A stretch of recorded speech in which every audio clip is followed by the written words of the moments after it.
गलतियाँ तुम्हें अक्लमंद बनाती हैं और मकसद तुम्हें मजबूत करता है।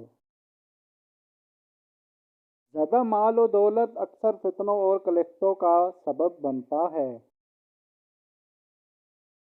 अक्लमंदी का एक निस्फ बर्बादी और दूसरा निस्फ चश्मपोशी है। बेशक देर तक सोचो, लेकिन सोचने के बाद जो भी फैसला करो वो अटल हो। आदमी अगर 50 कमरों का मकान बना ले तो सोएगा वो एक ही चारपाई की जगह पर। दौलत कमा कर इज्जत हासिल करो, ना के जिल्लत।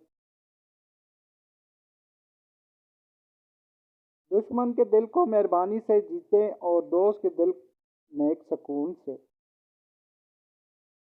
आदमी पहाड़ से गिर कर उठ सकता है मगर नजर से गिर कर नहीं।